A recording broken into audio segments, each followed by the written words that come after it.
Well, thank you all for coming tonight. I want to give a special thanks to TV Gwinnett for coming out, as well as All Pro Interviews for coming to our event this evening.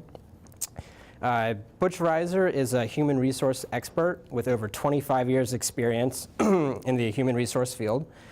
Butch has worked for UPS, Penske, Little Caesars, and Marriott. Coach Reiser, who holds a master's degree in HR management, has interviewed and watched thousands of people make major mistakes during job interview process. After tonight's workshop, we hope you will leave with the knowledge and strategies to land your dream jobs. On behalf of Gwinnett County Public Libraries, please help me welcome Butch Reiser. Thank you, Bob. Thank you. It's a privilege to be here. I'm truly blessed. I really enjoy this, giving back. This is our third workshop. Each time it keeps getting bigger and bigger, and believe me, I get a lot more out of it than you do. So hopefully you can get some good takeaways today. I'm guessing nobody won the Powerball. Is that correct? Otherwise, you wouldn't be here, right?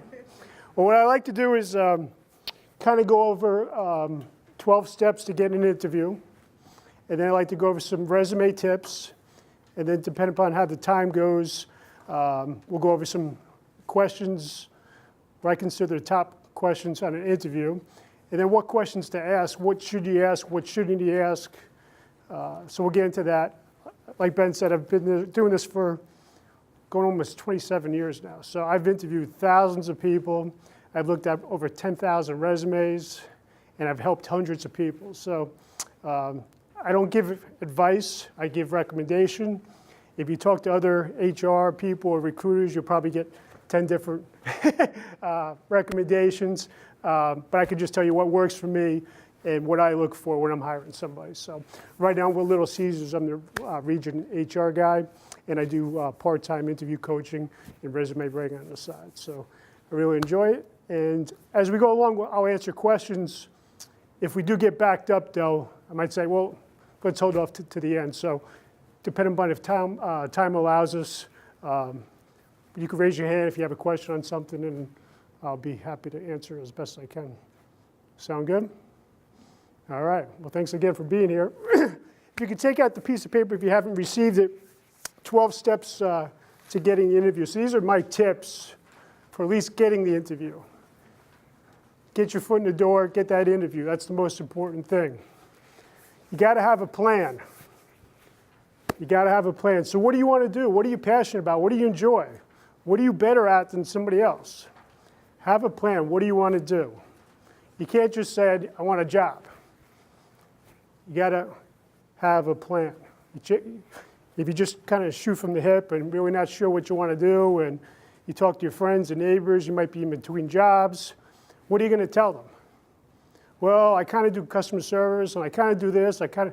What do you do? What do you want to do? So have a plan. Then make a list of what your skills are, what you've done before, what are you good at, what have you accomplished in your career. So before you even start a resume, you want to write down, go through your past, okay, what have I done, what have I accomplished, what have I been responsible for. That's going to make it so much easier to put together a resume.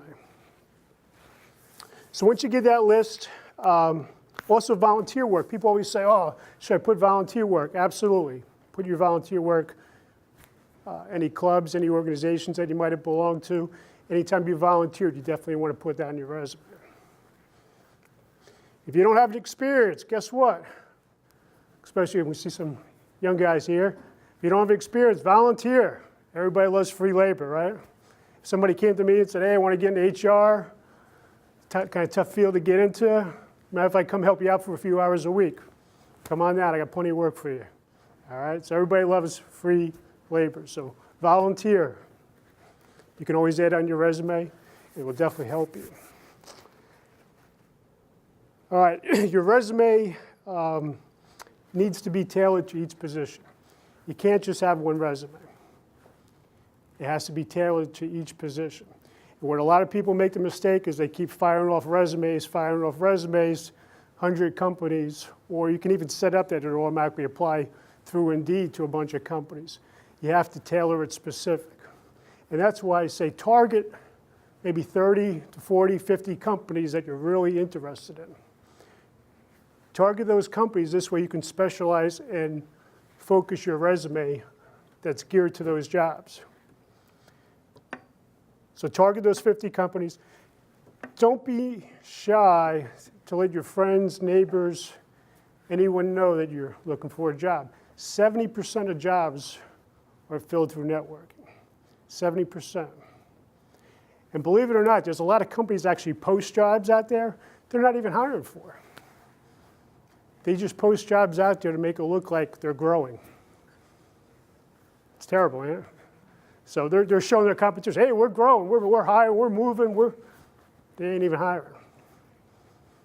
All right? So you got to network. You got to let everybody know that you're looking for a job. And what do? Be clear what position you want. Customer service. Well, what kind of customer service? What you phone call, call centers? Be specific what you want to do. Any questions so far? Yeah, question. Yes, ma'am. I just have one. Sure. Maybe I'm dating myself. I've gone to different places. I've always heard the norm was one page for a resume. But if you're a little bit older and experienced, how do you consolidate? We're gonna get into that. It's a great question. I have a one-page resume.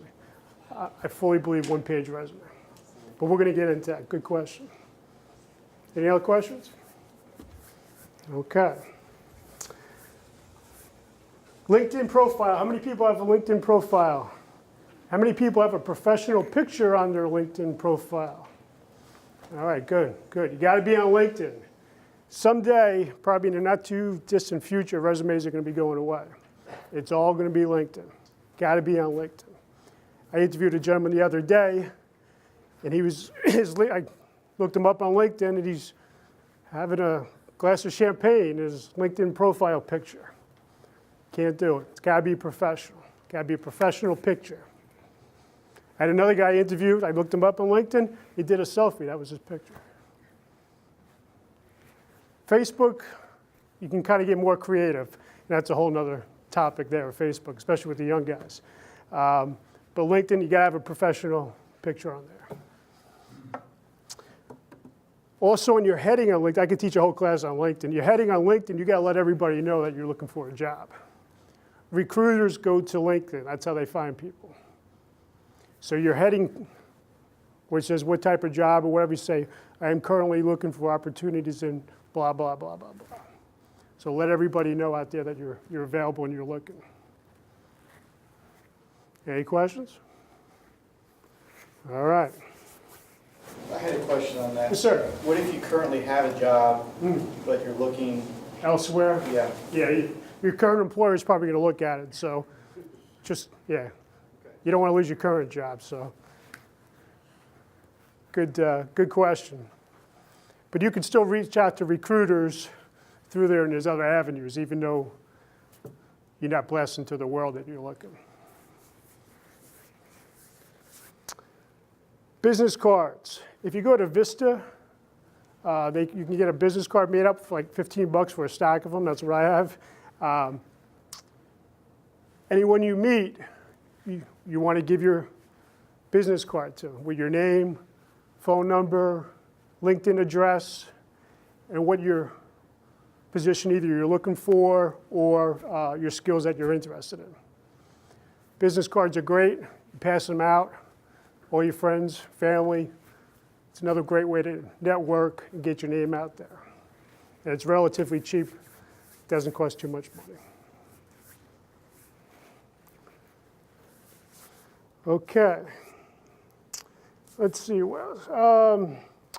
Again, networking, friends, family, church groups, any organizations. Especially if you're an introvert, I know it's kind of difficult sometimes, but you got to let people know out there.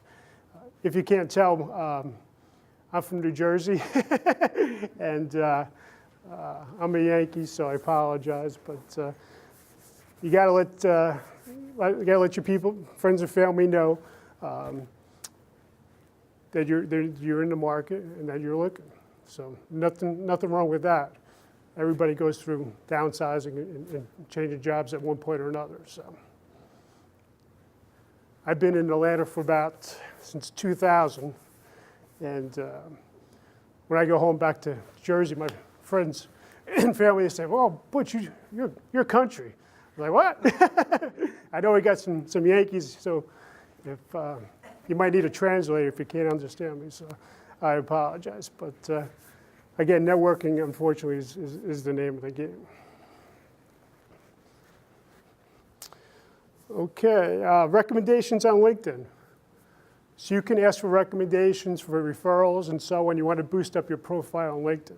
So reach out again to friends, family, any organizations, maybe former bosses, and get some recommendations on LinkedIn. Cover letter. Your cover letter has to be personable. So again, just like your resume, it has to be personable to each position that you apply to. Also, you don't want to put in your cover letter to whom it may concern. You want to make it personal. So do your research on LinkedIn, find out who the HR manager is or hiring manager, and address it to that person individually.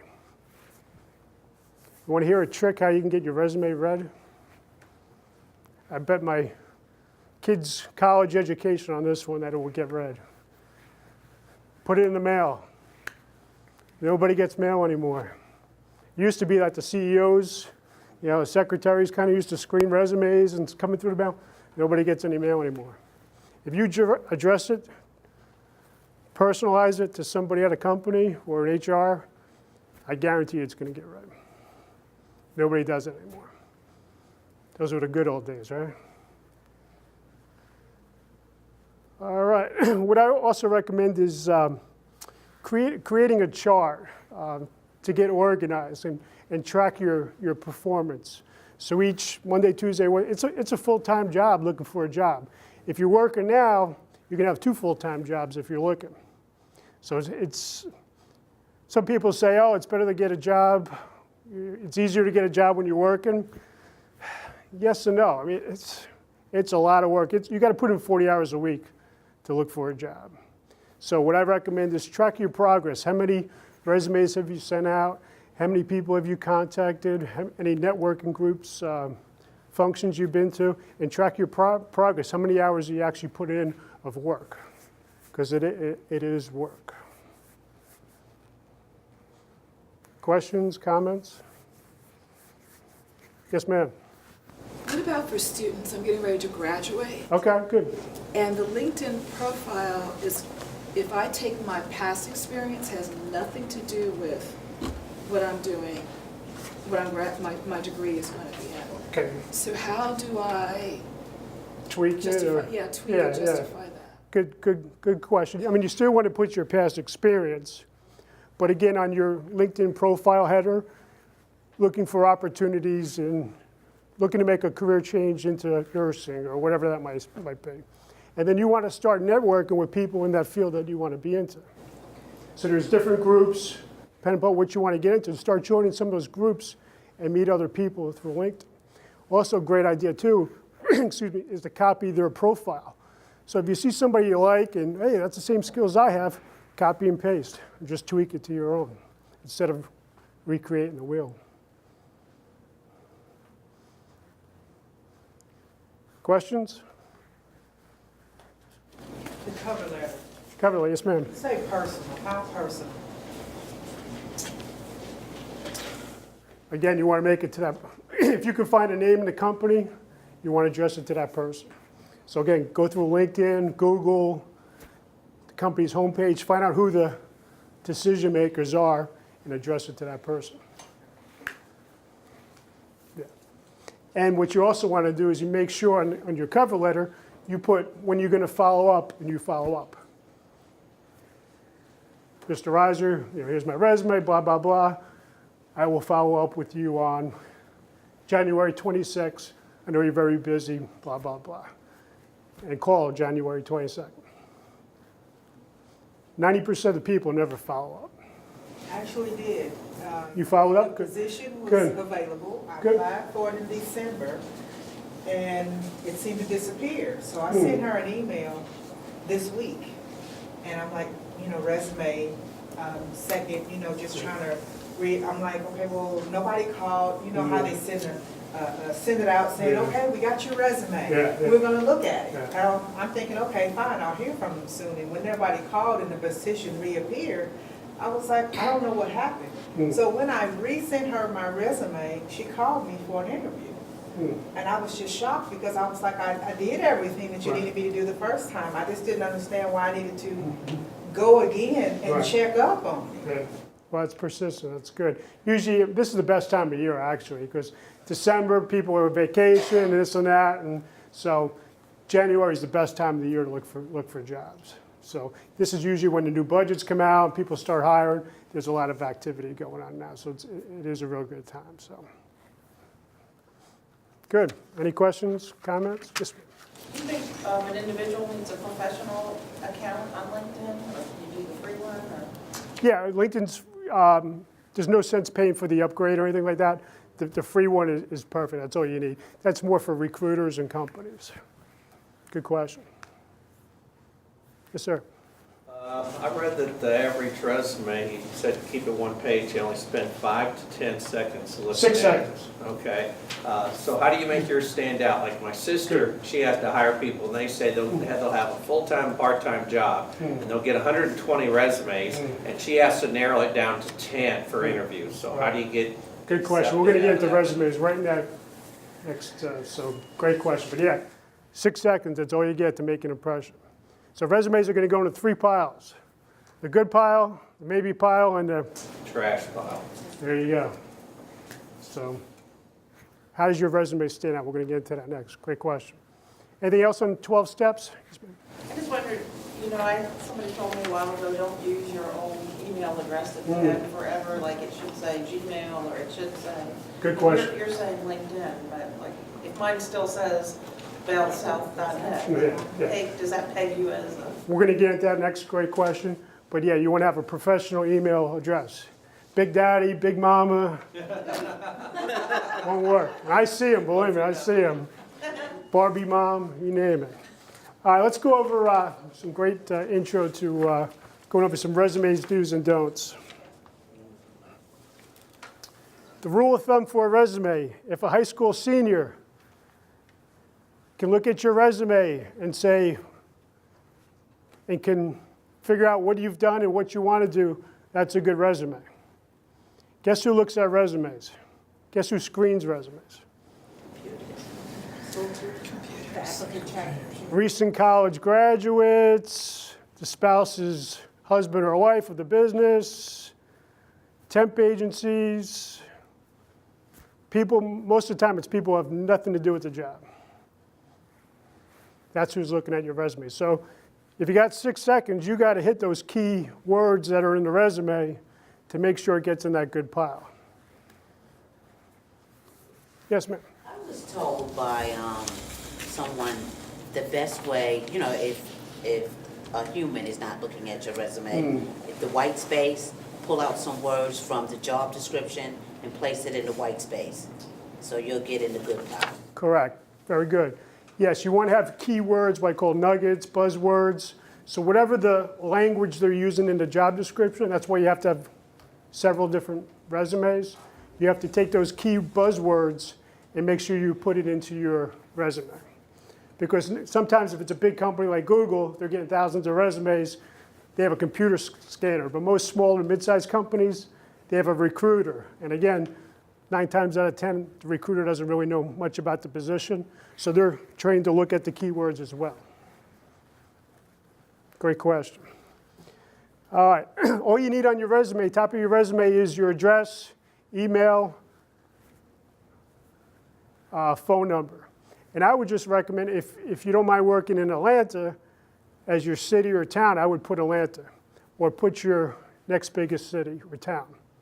Don't put your full address on it. They can take that and use your identity as well. Plus, if somebody's looking at your resume from another part of the country or somewhere else, they might not know where Sugar Hill is. Maybe they heard of Swanee. If you don't mind working in Atlanta, put Atlanta as your address in your zip code. Does that make sense? Don't put out your whole address. Just use the big city, or like I said, if you want to closest city, or if you want to work in Atlanta, use Atlanta. A lot of resumes get screened out because people assume you're too far away. Even though you might want to work in Atlanta. If I see a resume from Sugar Hill, is that person going to commute to the city? I don't know. Question? All right, good. So again, use the keywords, the nuggets, to make sure if it's a computer or if it's somebody that doesn't know much about the position, that they can see that you're qualified for the position. List your responsibilities and accomplishments and any volunteer work on your resume. I kind of gave you an example of a paragraph from my resume there. You can get a lot into one page. So if you squeeze the borders and do the font about a 10, Times New Roman, usually works pretty good even if it's a little old.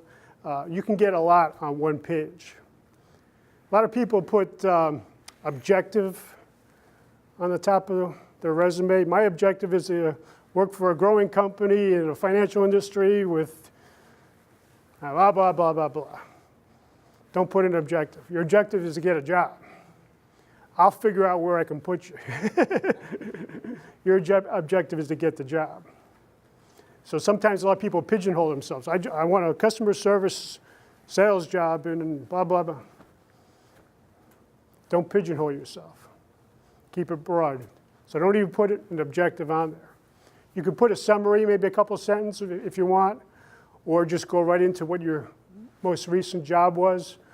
What were you responsible for, and what you accomplished? Employers are looking for either you can make money, save money, improve efficiencies. If you can do any one of those three things, that's what they're looking for. Make money, save money, improve efficiencies.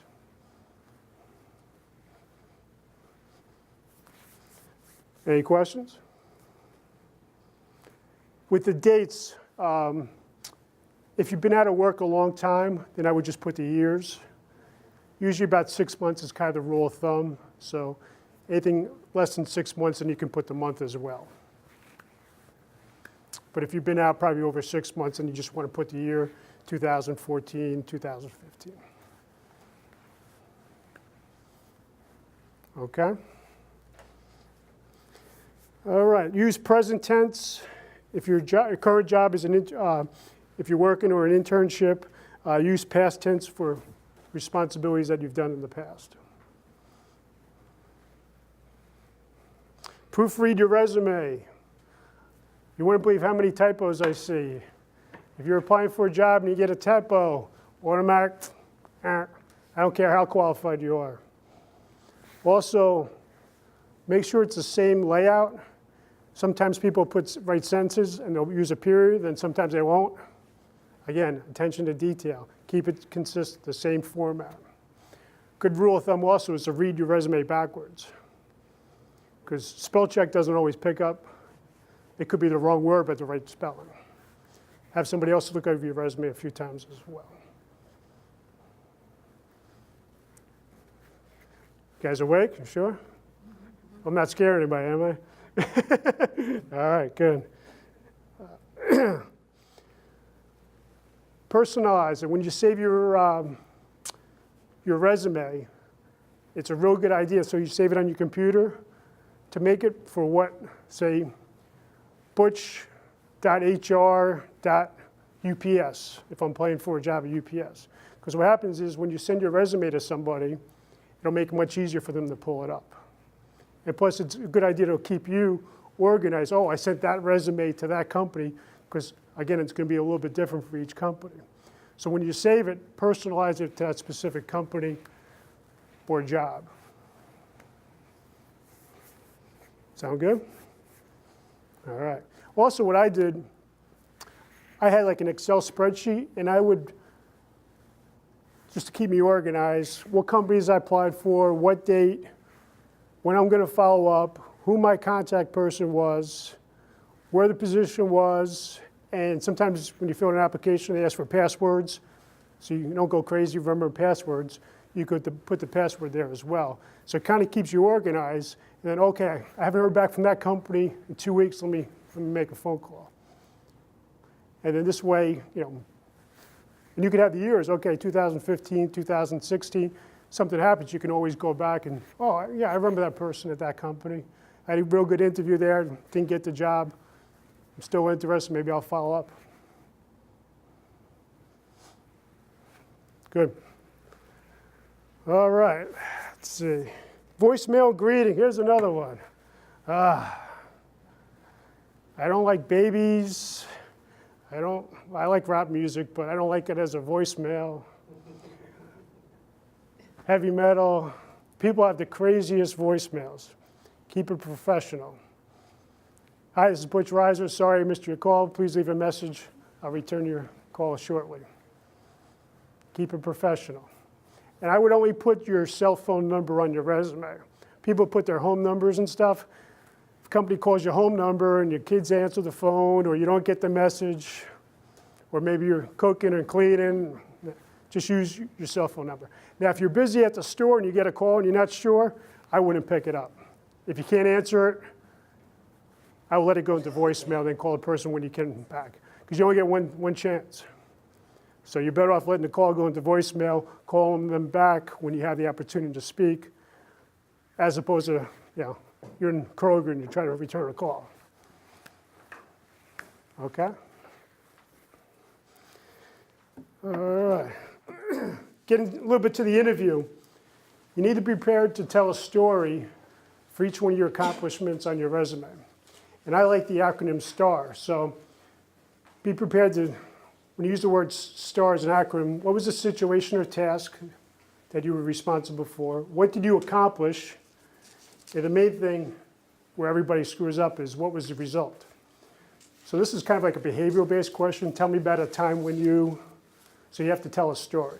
So be prepared to tell stories based on your accomplishments on your resume. What was the situation or task?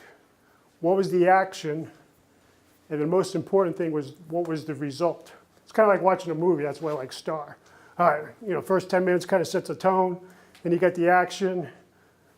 All right, what was the result? Did you get the customer? Did you win the account? A lot of people mess up with the result and kind of leave the interviewer hanging. So what was the result? Another opportunity is, a lot of people talk about we. Well, we did this and we did that and I'm not hiring we, I'm hiring you. What did you do? Don't need to hear about we.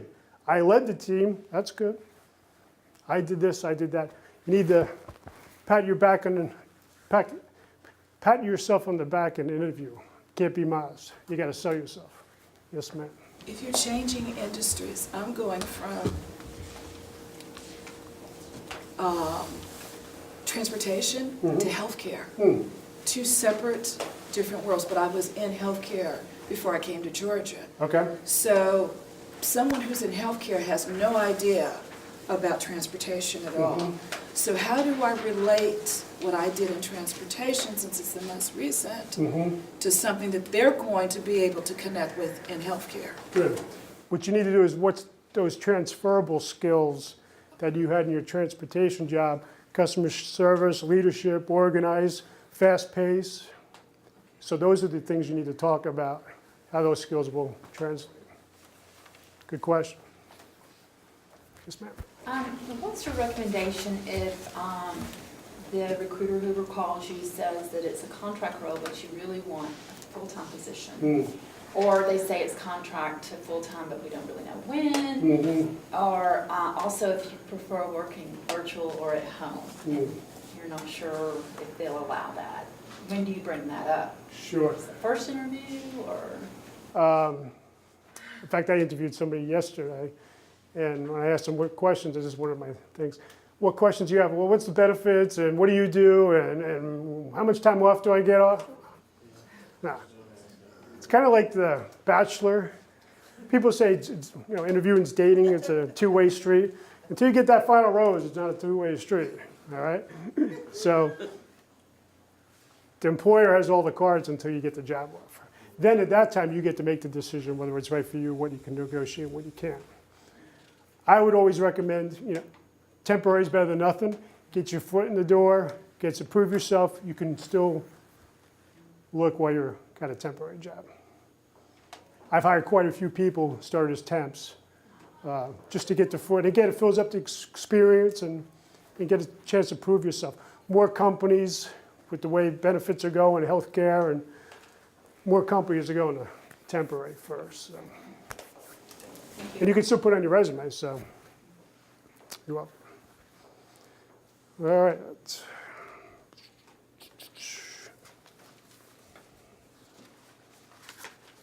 All right, don't lie in your resume. We had a conversation about this earlier. So many people fabricate degrees and background and education and everything else. I Google everybody. I look at Facebook. I look at LinkedIn. So it'll come back to haunt you. So too many people have lost their jobs for fidgeting their resume. So don't even go there. It's not worth it. When you look at LinkedIn, what do you look for? Experience, education, recommendations, your picture. Is it professional? Your LinkedIn profile should be the same marketing campaign as your resume. So should you have it should be exactly the same? Pretty much. I mean, that's going to kind of be your base, and then you're going to tailor your resume to each position. Okay. But your LinkedIn profile should be your base, and then tweak it from there. Here's where we talked about emails, Big Mama, Barbie. Again, get a professional email address. What worked in college won't work anymore. So. And then specifically, does professional lead to Gmail? Or? No, that doesn't matter. Bellsat doesn't matter.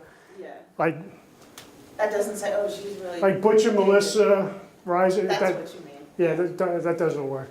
I love my wife, but I'm going to put butchreiser@gmail.com. Right. And then on education, as an older worker, do you put dates on your education? That's a good one. Or do you leave it? I took mine off. I graduated college in '89. I took mine off. Some people put it, some people don't. I guess it depends on the position, what you feel more comfortable with. They're going to figure out how old you are eventually, or how young you are. So whatever you prefer, I guess, is the. Some people put dates of high school and stuff. You don't need high school on there. Good question. I kind of touched on this already. Don't start your resume with an objective. Get right into either a summary of your experience or get right into that most recent job. Months I talked about. Don't include reasons you left your employment. Also, this is a big one on applications too. I usually get this question. Do you put why you left your last job if you were terminated? What do you do? My response is usually, well, if you knew you were getting terminated and the boss gave you an option to resign, would you have resigned instead? Most people would say, yeah, I'd rather resign than get terminated. So there you go. There's your answer. If you put terminated on your application, you're probably not going to get a call. What if it was due to a disability? Don't put it. Especially disability, because you don't want anybody to, she might come back and get a disability here or workers' comp or something like that. So I would just put resign for personal reasons, or laid off. There's nothing wrong with that. It happens all the time. But I would never put terminated. Don't put that as a reason. But you didn't hear that from me, right? Okay. Don't put your age. I've seen people put pictures on their resumes. You don't have to put any of that stuff. Don't put any of that stuff on. It's big in Europe, actually. They put their age and pictures and everything else. But no, you don't need all that. Why a one-page resume? Kind of my summary there. I call it an executive summary. And when I'm getting resumes, and they come through, or they come through my desk, I'm only looking at the first page. If it doesn't catch my attention, that's 6 seconds on the first page, I'm not going to page 2. And typically, if I'm printing them off, they're coming like this, and sometimes I lose the second page anyway. So you can get it on there. You can get a lot of information on one page. Again, if you make it specific to the position you're applying for. Now, if you've had like 15 jobs, what you can do is maybe your first 4 or 5 jobs, just put from 2000 to 2005 and list the companies that you worked in your title. You don't have to spell it all out. You can just have like one sentence of where you worked and what your job title was. I know this is a separate question, but on an application, a lot of times you upload your resume. They also kind of make you go through the whole listing of everything, your education and your work experience. I forgot what I was going to say. That's okay.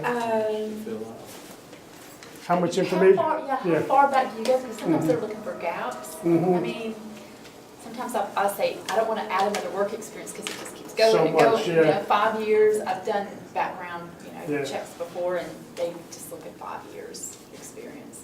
2 things. I would say at least 10, and kind of rule of thumb, I would go back to when you graduated, whether it's high school, college, or whatever, go back to there. Sometimes they only give you room for 3 or 4 different jobs anyway, so you're okay. So how many jobs is a good number to put on a resume? Again, going back through your education, so wherever it was from. Now, if you were a homemaker or that, I would just go back to maybe that time. And if you had you took time off to be a homemaker, you can fill in the gaps at that time as well. Does that make sense? Recruiters are looking for 4 things on your resume. Companies you worked for and your education, how long you worked there. Oh, am I talking too fast? Yeah, this is some extra information here. So the companies you worked for in your education, how long you worked there, the positions you held, and then what was your accomplishments and your responsibilities while you were there. So companies, education, how long you worked there, the positions you held, and again, what did you accomplish, and what were your responsibilities. So those are the main things that they're looking for in all resumes. And again, if you could speak to numbers like increase sales by 10% or $1 million or saved X amount of money or improved efficiencies, those are all good buzzwords. If you could put numbers and percentages, those really grab the recruiter's eyes. They'll stand out. What about how much, so say if you manage a project and that project was like $500,000, would you do that? Absolutely. Imagine $0.5 million project. Yes, sir. Quick question, in regard to education, I've heard 2 different schools of thought. I've heard if you have several, just put down like your bachelor's, and I've heard the other way that put down everything you've had. So what's the rule of thumb? What's the rule of thumb? Good question. Depends. That's an HR lawyer answer. It depends what job you're applying for. I mean, I've seen people apply for $10 an hour jobs that have their master's in doctrine. And I'm thinking to myself, why is this person applying for this job? So for that position, I would say you probably don't need to list all your degrees. Does that make sense? However, if you're applying for a pretty high level position, you want to list out all your education. Even if it doesn't really apply? I would say everything applies. Space is a premium. So as long as you can get on one page, work from that angle first. Put your most important degree that you think is important to the position. Make sure those are on there first. Yes, sir. What do you say when they look at your job resume and they say you're overqualified for this job? It's like they don't want to pay you what you're worth. Yeah. How do you nicely say you're going to take a price cut or salary cut or something for the experience? Or Yeah, that's a tough one. Are you talking about how do you negotiate salary, or if they just said? Getting the job, they say, you're probably not interested, you're overqualified, or we can't pay you what you're worth. How do you know what I'm worth? Well, they just go, because on some job resumes, you've had other jobs you've done and what it paid, and you got $15 for that job, driving a truck, and they only want to pay you 10 or 12. Okay. Why do you want to put what you got paid? Sometimes they ask on an application or something, they'll require you to put it in. What I would say, I mean, first you got to get the interview. So once you get the interview, you can explain to them, I'm interested in the total compensation plan, the benefits, the opportunities, those are all part of it. So people get so hung up on one specific dollar number, Yeah, but it's really, you got to take into the whole. insurance, hours. Exactly. So that's all part of the compensation plan. Also, another quick one is never mention a number first. So if they say, oh, you know, how much money are you looking to make? Your answer should be, well, what do you typically pay somebody with my experience or education? Or what is the range for that position? Don't give out a number. Yes, sir. Back to the education thing. Like, what if you started college and didn't finish? I've been leaving that off my resumes just because I feel like it looks bad that I started and didn't, finish. Okay. So, should I put that, I went to school for a year or two, or should I just leave that off? I would add it. I think it's good. I mean, you could have possibly got your associates or equivalent at that time, so I don't think it would hurt you. Because you could always talk to the fact that I'd like to get back and continue my education. Good. Good questions. All right. So what's the number one question on all interviews? Why do you want this job? That's a good one. That's number two, actually. What's the most popular question on interviews? I've been asked, what can you do for us? That's kind of around the same thing. Why do you want to work for us? No? Why should we hire you? Yeah, it's all kind of. First question is the icebreaker question, and you probably hear it on 99% of the interviews is, tell me about. Yourself. Tell me about yourself. Now, do they really want to know about yourself? No. About your work What do they want to know?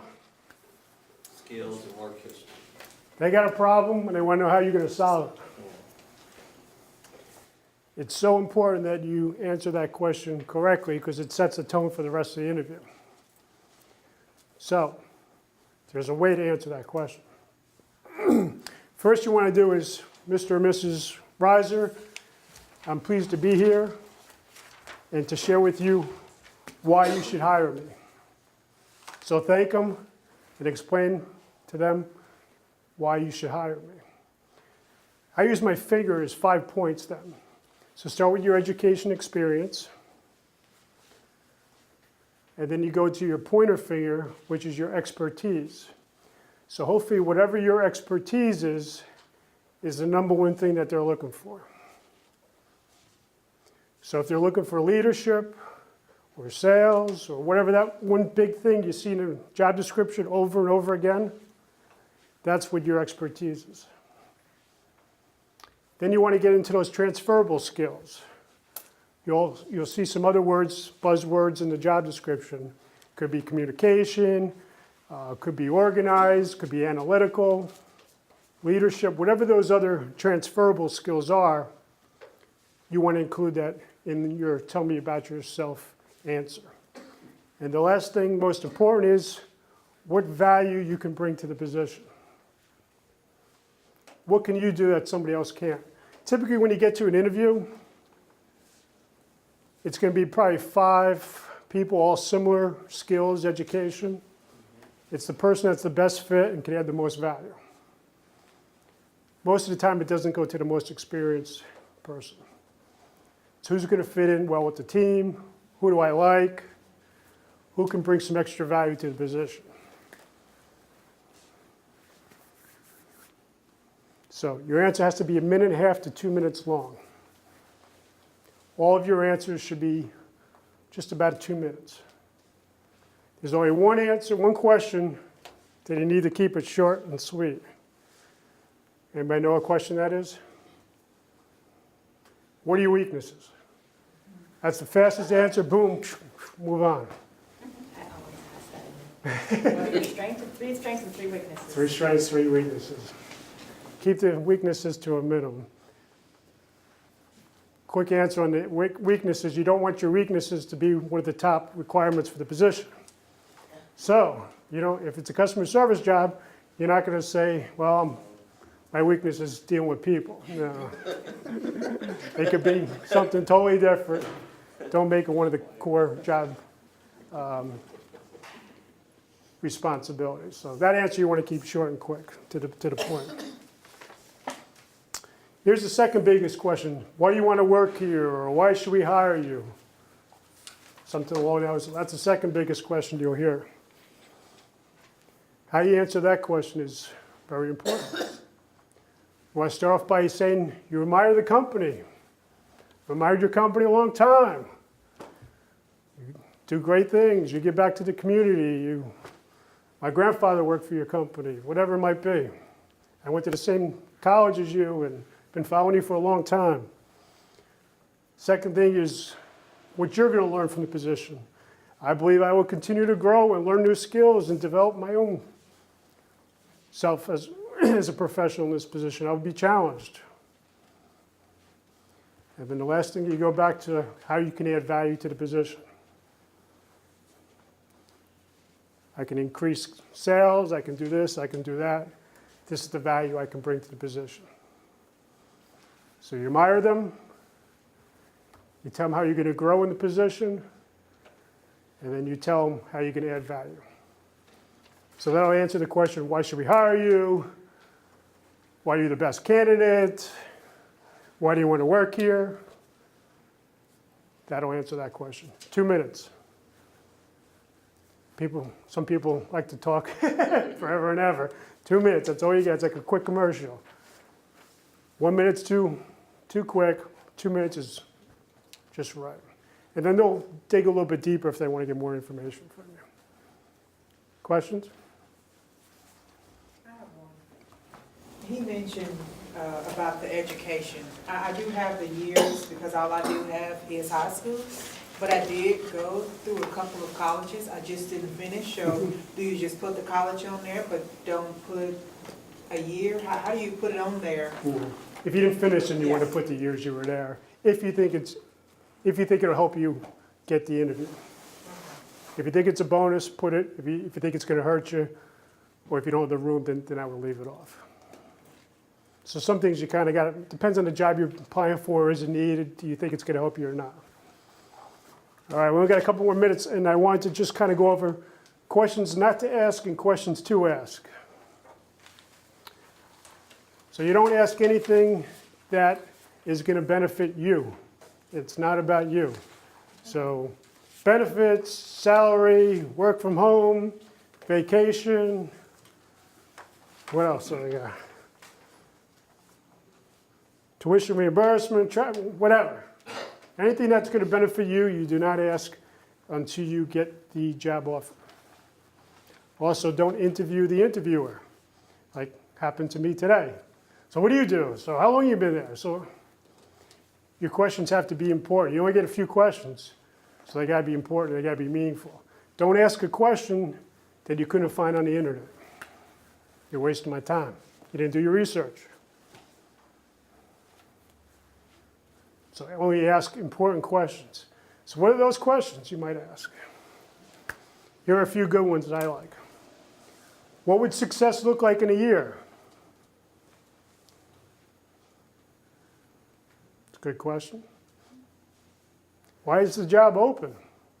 Unless you can figure out, find out on the internet if it was a coaching or a teaching job, maybe somebody got fired or whatever.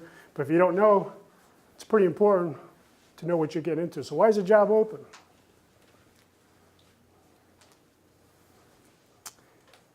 What are you looking for in a person in this position? What skills are you looking for?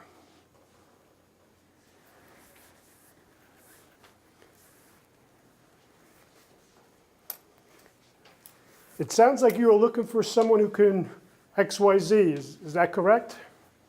Or has XYZ skills, is that correct? Why is that a good question? Shows you were listening. Oh, yeah. He was paying attention. She was paying attention. Exactly. That's what I'm looking for. I'm looking for leadership, communication. Is that correct? Do you have any reservations about me in this position? Why is that question important? Gives you a chance to answer the objection. Very good. Well, you know, you only have 8 years experience and we're really looking for 10.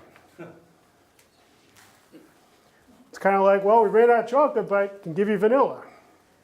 So you have to say, well, yeah, you're right. I only have 8 years experience.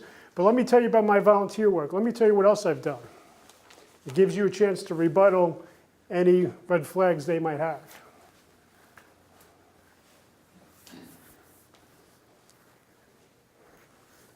And here's the number one question that nobody asks. What question do you think that is? Anybody in sales? If you're in sales, what do? You ask for the job, right? Ask for the sale, right? You ask for the job. I want this job. When can I start? What do I do? What do I need to do to get this job? I want this job. Closing. Closing, always be closing, ABC. Nobody ever asks that question.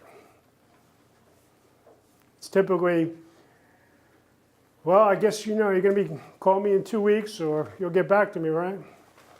So I need to hear enthusiasm, energy, somebody who's excited, somebody who's motivated. That's what I'm looking for. A lot of stuff you can train people, but you can't train attitude, can't train enthusiasm.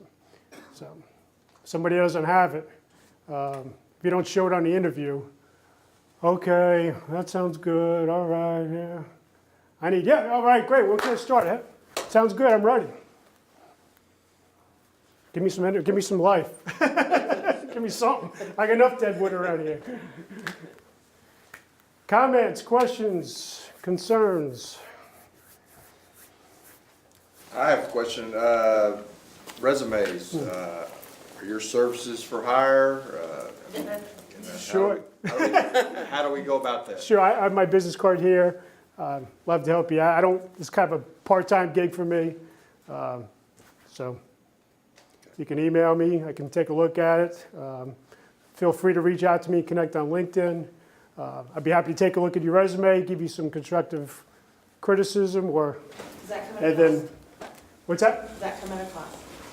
That's free. I'm happy to take a quick look, and then if you want to continue, we can, I can give you a couple pointers. How's that for your time and patience tonight? So freebie, there you go. So yeah, send me a resume. I'd be happy to give you, take a look at it and give you a couple pointers. And if you think you need some additional work, then yes. So say, you get the second position, they offer you something. What is the best way to negotiate? Like, so say, in my position now, I have a month vacation, plus I have 2 weeks of, where you get, for sickness. Like, how would I negotiate, like, vacation and negotiate salary? Well, you got to figure out what's most important to you. First of all, when they throw out a salary, they're usually going to probably give you, first of all, hopefully they said the salary number first and you don't commit to anything. Because you always want them to throw out a number first. They could say, well, the range is, 80 to 100,000. And you could say, well, yeah, 100,000 is kind of what I was looking for. You don't want to say 80. So always start on the top end of the range, and then whatever's most important to you. So depending upon the company, when I worked at Penske, vacations, that's it. Everybody got 2 weeks, don't matter. Certain things are non-negotiable. So you might want to do your homework first and see what you can get away with. Ben? Sorry, we just have time for one more question. Okay. How far back should you go with your employment? Good question. Yeah, I would kind of go back to maybe when you started from your education. I would probably go back that far. Depends on the job and if you took any time off from there. But you want to keep it to one page. So again, as much information as you can fit on that one page. Sound good? Well, thank you, everyone. I really enjoyed it. Hopefully I gave you some good pointers, and good luck on your job search. Thank you so much, Butch. Thank you. We appreciate it. If anyone would like more information, you can visit allprointerviews, that's with an S, plural.com, for more information on Butch and any of his services. I want to thank TV Gwinnett again for being here, and on behalf of everyone at Gwinnett County Public Library, we hope you had a great time. Thank you. Thank you. I'll be around for a few minutes if anybody has any questions.